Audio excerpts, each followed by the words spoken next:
బంగ్లాదేశ్ పరిణామాలు, భారత్ అఖిలపక్ష సమావేశం తదితర అంశాలపై మరింత సమాచారం మా ప్రతినిధి అరుణ్ ప్రత్యక్ష ప్రసారం ద్వారా అందిస్తారు.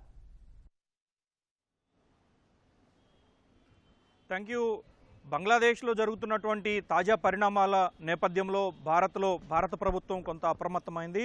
సరిహద్దు ప్రాంతాలన్నింటినీ అప్రమత్తం చేయడంతో పాటు భద్రతా బలగాలను పూర్తి స్థాయిలో మోహరించినటువంటి కేంద్ర ప్రభుత్వం ఈ మేరకు అనేక చర్యలు చేపట్టింది. ప్రధానంగా పశ్చిమ బెంగాల్, అదేవిధంగా అస్సాము, వీటితో పాటుగా నార్త్ ఈస్టర్న్ స్టేట్స్ అంటే ఈశాన్య భారత రాష్ట్రాలకు ఎక్కడైతే బోర్డర్ ఏరియాగా ఉందో, సరిహద్దు ప్రాంతంగా ఉందో ఆ ప్రాంతాలన్నింటిలో సరిహద్దు భద్రతా దళాలను మరింత ముమ్మరం చేశారు. మరింత కట్టుదిట్టం చేయడంతో పాటు గస్తీని మరింత ముమ్మరం చేయడంతో పాటుగా బంగ్లాదేశ్ నుంచి రెగ్యులర్గా జరిగేటువంటి ఇన్ఫిల్ట్రేషన్ ఏదైతే ఉంటుందో దాన్ని మొత్తాన్ని పూర్తి స్థాయిలో నిర్వహించడం కోసం అని చెప్పి ప్రయత్నాలు చేస్తున్నారు.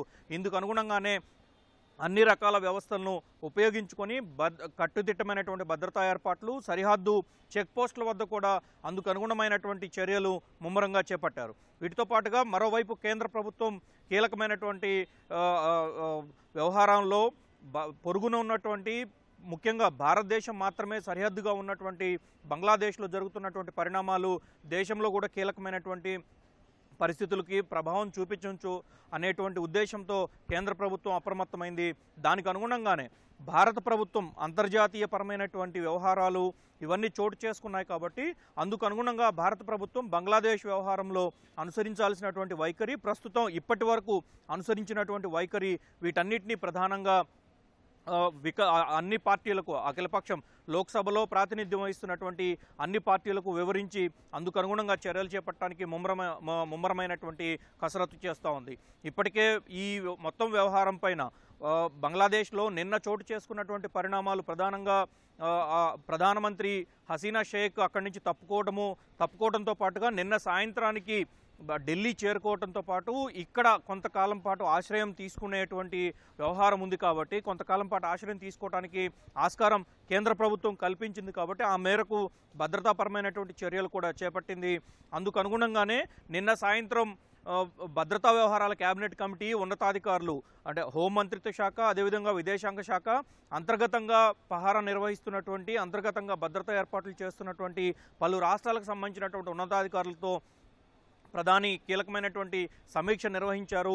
ఈ సమీక్ష తర్వాత ఈరోజు ఉదయం అఖిలపక్ష భేటీ నిర్వహించి అన్ని పార్టీలకు బంగ్లాదేశ్ పరిణామాలను గమనిస్తున్న విధానము, తదుపరి చేపట్టాల్సినటువంటి చర్యలు, ఇప్పటి వరకు అంటే బంగ్లాదేశ్లో జరుగుతున్నటువంటి పరిణామాల నేపథ్యంలో ఆ దేశ ప్రధానిగా రాజీనామా చేసి తిరిగి భారతదేశంలో ఆశ్రయానికి వచ్చినటువంటి షేక్ హసీనా వ్యవహారము, వీటన్నిటిపైన కీలకంగా నిర్ణయాలు తీసుకోవాల్సి ఉంటుంది. కాబట్టి కేంద్ర ప్రభుత్వం ఇప్పటికే తీసుకున్న నిర్ణయాలతో పాటు తదుపరి భవిష్యత్తులో కూడా అనుసరించాల్సినటువంటి వైఖరి ఉంటుంది. కాబట్టి అందుకు అనుగుణంగానే అఖిలపక్ష భేటీ నిర్వహించి ఈ భేటీలో విపక్షాలకు బంగ్లాదేశ్లో జరుగుతున్నటువంటి పరిణామాలు, భారత ప్రభుత్వం అనుసరిస్తున్నటువంటి వైఖరి, అంతర్జాతీయ సంబంధాల నేపథ్యంలో ప్రస్తుతం వ్యవహరిస్తున్నటువంటి విధానము, వీటన్నిటిపైన విదేశాంగ శాఖ మంత్రి సుబ్రహ్మణ్యం జయశంకర్ అన్ని పార్టీలకు వివరించడం జరిగింది.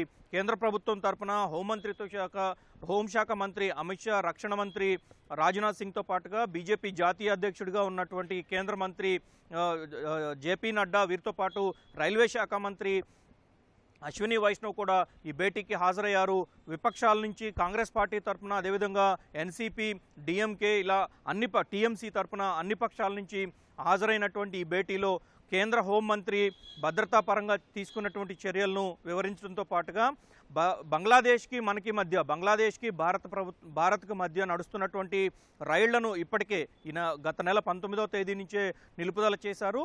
ఆ తదుపరి చర్యలు, అందుకు అనుగుణంగా చేపట్టినటువంటి చర్యలు, ఎక్కడి వరకు ఈ పరిణామాలు దారితీస్తున్నాయి అనేటువంటి విషయాలన్నిటిపైన ఆయా సంబంధిత శాఖల మంత్రులంతా అఖిలపక్షానికి పూర్తి స్థాయిలో వివరించిన తర్వాతనే మరి కాసేపట్లో సుబ్రహ్మణ్యం జయశంకర్ ఉభయ సభల్లో ఒక ప్రకటన చేయడానికి ఆస్కారం ఉన్నట్లుగా చెప్తూ ఉన్నారు.